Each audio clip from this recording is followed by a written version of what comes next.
Hi everybody, thank you for joining me, Living Divinity. Another general reading for you. So the handwritten cards that I pulled, manipulating bully. You have to learn to speak up for yourself. If someone's attacking you, you have to be able to speak your truth about the situation. If you see someone else being manipulated, as a human being, you have the responsibility to speak for someone who cannot speak for themselves. You have to not allow any manipulation to go where you are. If you do nothing, you're just as guilty as the person doing it. When so many are against one, they see your higher power, and attacks are meant to get you to stop. God allows this because He wants to make you stronger. Through trials and tribulations, through pain is growth. Growth is healing. Healing is wisdom. Detach yourself from negative patterns.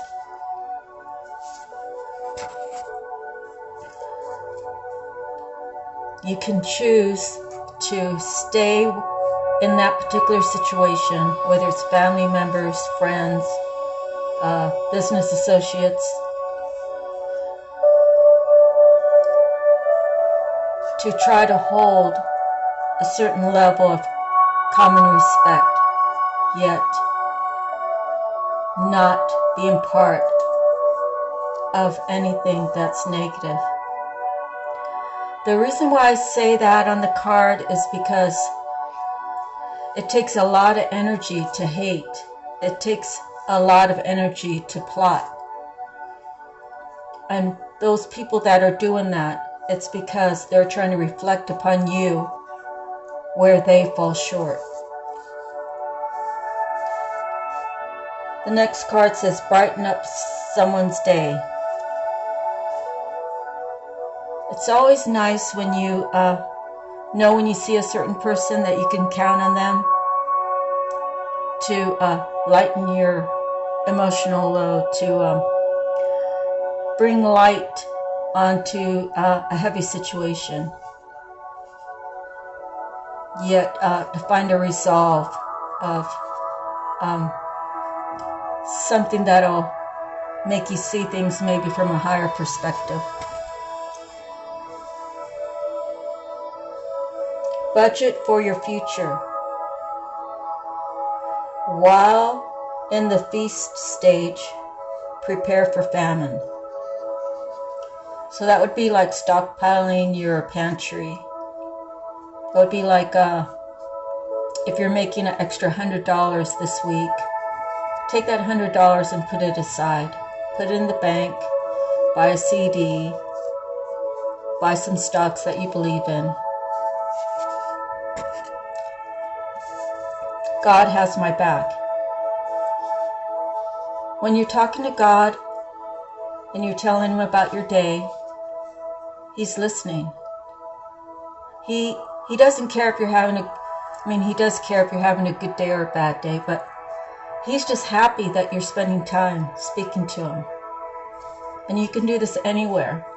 You can do it in a church setting. You could do it on top of a mountain. You can do it at the beach. You can do it at a stream. You can do it in your bedroom. You can do it wherever, driving. And when you ask for God's protection and you're ready to commit to being always for Him, He will always have your back. Next card says, learn to heal so you can advance to heal others. We all have a calling. We all have our own journey.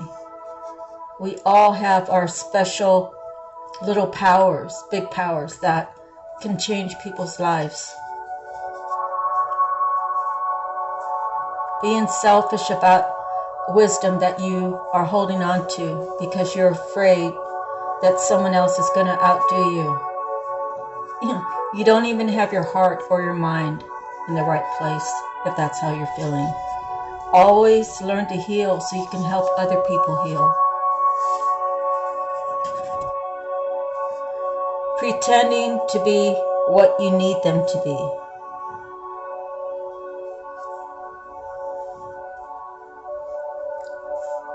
If you need someone in your life, I suppose you have to learn to change your mindset. Change your mindset on being an individual. Change your mindset on finding your own way. Changing your mindset will make you stronger. But never pretend. Never pretend. And to expect something out of someone else, you should expect failure, because you should never have any expectations. If people are there for you, then they're there for you, and you want to appreciate that. But you can't expect someone to be at your beck and call. You can't expect someone to drop everything that they have to be with you if that's not in their heart to do so. So, out of the Psychic Tarot cards, I have a 5 card, which is emotional loss, a 9 card, which is spiritual strength, and a 4 card, which is rest and rejuvenation. So it came out in that order. Emotional loss.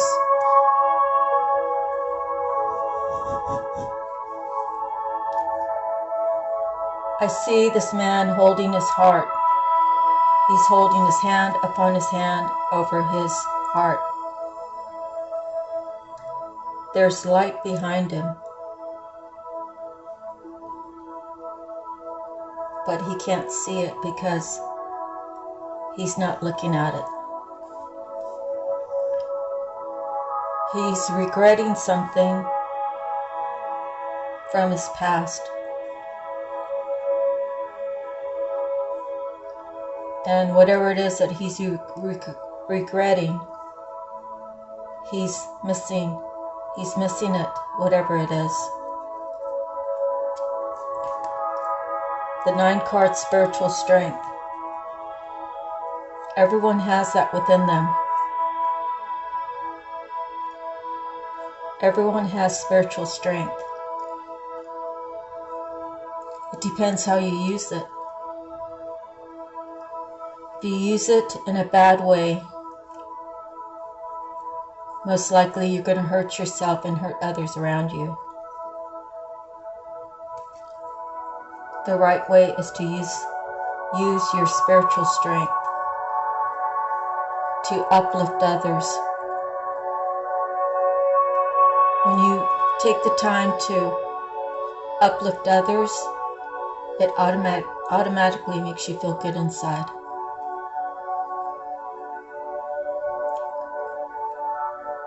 When you uplift others, there cannot be bad intent. Rest and rejuvenation. Whenever you're tired, take a couple minutes out and close your eyes and sit quietly.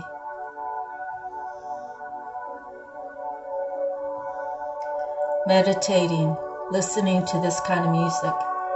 It's very healing, very spiritual. Everything about it is relaxing.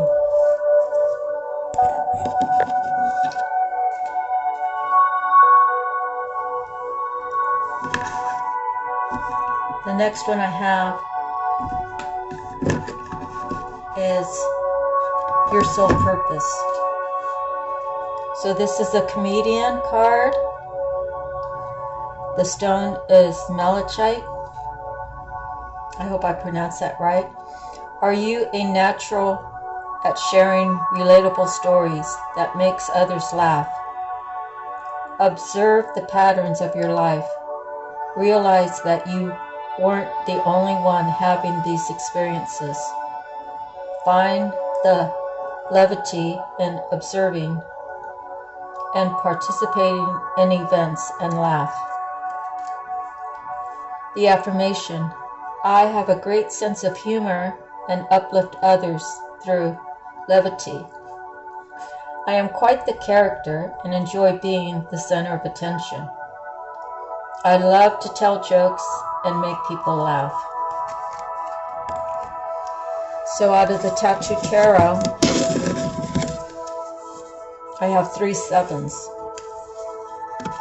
7 of coins, 7 of wands, and 7 of swords. So you can Google those. They're all good cards for it being an odd number, but it's working towards prosperity. It's learning how to cope and how to make things work. Everything's working towards the 10. So you're at a point where you're past the new beginning and you're working towards your life being better. So the other cards I have are the 10 of coins, the 10 of cups, and the 5 of cups. So the 5 of cups to me speaks to maybe worrying about, is this situation right? Wondering if you're taking the right path. But the 3 sevens should tell you you're in for some good luck, I believe.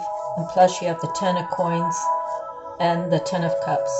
That's love and money. It's not love of money. It's self-made, self-love, and a good future with the 10 of coins. So I just wanted to go over, I was talking to my sister today and I was telling her about our family and what I'm discovering. My grandparents were very good in the community. My grandfather served World War I and in World War II. And as a child, when I'd be visiting him, he would laugh and tell me the reason why he went in the Second War was because he said the white people couldn't tell the difference between the Filipinos and the Japanese. And he said he was a scout. And he really never talked about the wars. But I come to find out that the scouts are really the ones that go through the grassy areas, crawling through, and they were like snipers, so they would actually make sure the area was clear before the platoon came through. My grandfather was a Catholic, my grandmother was a Pentecostal. They lived in the same home, and they stayed dedicated to each other. My grandmother was crippled the whole years of my life. I was 22 when she died. And my grandfather would cook, and he used to have a big area that he used to farm and put up corn and lettuce. We had a couple fruit trees over at Grandma and Grandpa's, and it was a fruitful life with Grandma and Grandpa. So what I was explaining to my sister was, because one of my aunts, my grandparents owned a business in town, and one of my aunts and her husband moved back from wherever they were living, Northern California, and my grandmother wanted them to have the business to run it. My grandparents weren't gifting the business to them. My grandparents entrusted their daughter with the business to build the business up, to make it like a family business. My aunt somehow decided to sell it without notifying my grandparents, and they were gone the next day. However long after the business was, they took over the business, they sold it out from under them, and they had a brand new start. Because they chose to be takers, it seems that their generations below are all takers.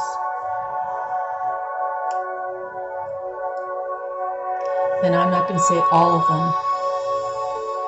I'm going to say the majority of them.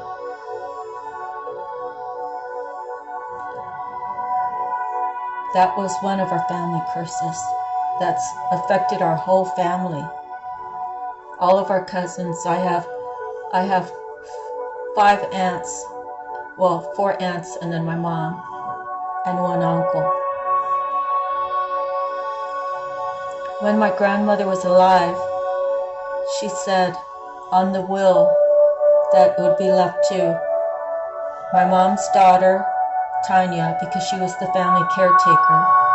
She took care of my grandparents, and she lived with my grandparents her whole life. So as an infant, as a child, as a teenager, my grandfather took care of her. And when she became able to cook and clean, she began her journey in ensuring that my precious grandparents were always taken care of the best that she could. So I'm very grateful for my sister.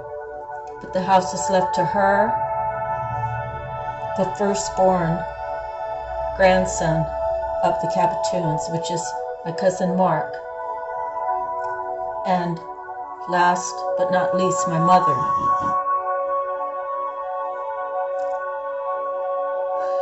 After all these people passed away, my grandparents, my mom, my sister was in the house, and she took ill. And when she died, her husband came from Mexico. Kind of all hell broke loose. Everyone just decided that the family was to go. And I said, what about the children? They said, we don't care about the children. We just want him out. He brought a wife up with him from Mexico. Now he still lives here and he's still in contact. He lives with his daughter, my niece. And his side of the story, which we never got to hear, was he knew he had to bring a woman with him, because how was he supposed to go off to work and leave the children home alone? Which makes total sense. But my family didn't want to hear anything he had to say. I never heard those words until recently. So had he been able to speak about it, maybe people would have understood more. So after they put him out, one of my cousins lived there. And I'm guessing he lived there for 5 or 6 years, and he did do some improvements, but he used to get paid to change oil. And this is, granted, this is not my first cousin. He's my second cousin, so he's my oldest cousin's first son.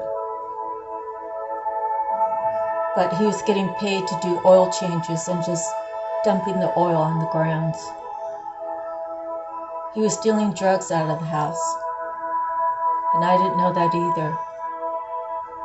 The only story I ever heard was Uncle put him out because he wanted the house.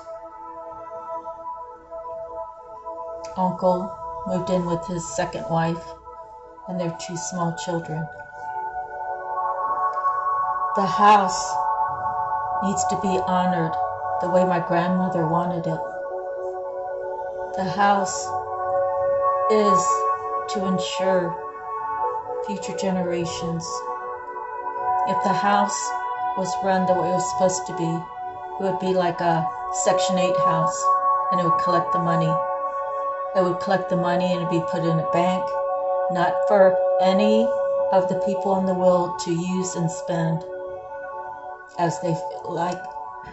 It was to be used for upkeep on the property.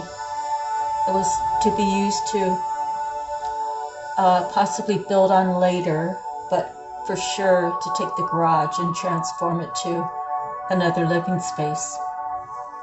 So for 2024, as the house sits as it is, you could probably get $3,000 a month for it.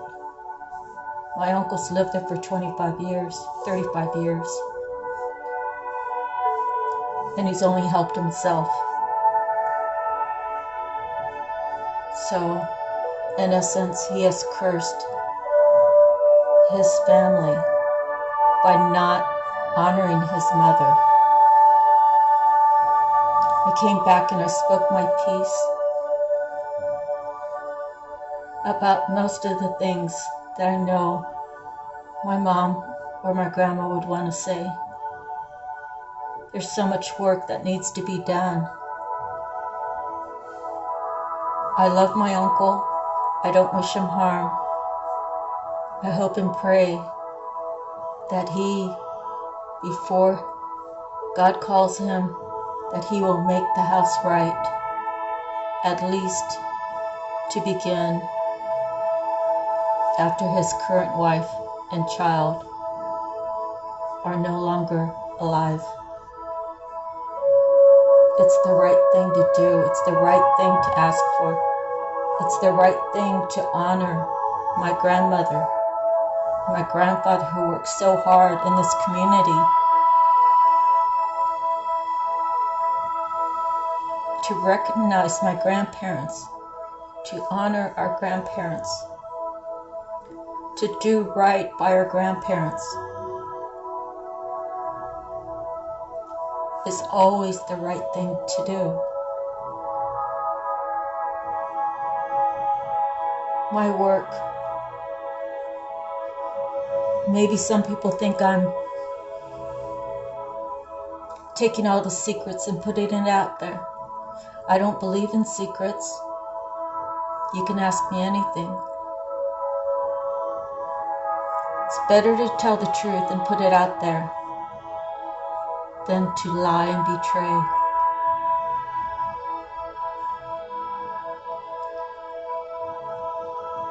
So you see, every family has a different situation. Every family has trials and tribulations. Every family has situations. If we all loved a little more, instead of yelling and screaming at each other, starting family feuds, family wars, or just ignoring the whole situation, it's not the right thing that Grandma and Grandpa would want us to do. So honoring your ancestors is so important for future generations. Because when you do bad, sometimes your children will do bad too. They see it as normal. They see it as acceptable. Because we as adults learned wrong. We have a choice to make it right. We have a choice to bring light to the darkness. God bless you all. Thank you for joining me. God keep you warm. God keep you safe. God keep you healing. God keep you protected. God guide you. God loves you. All of this I pray for all of you. Thank you very much.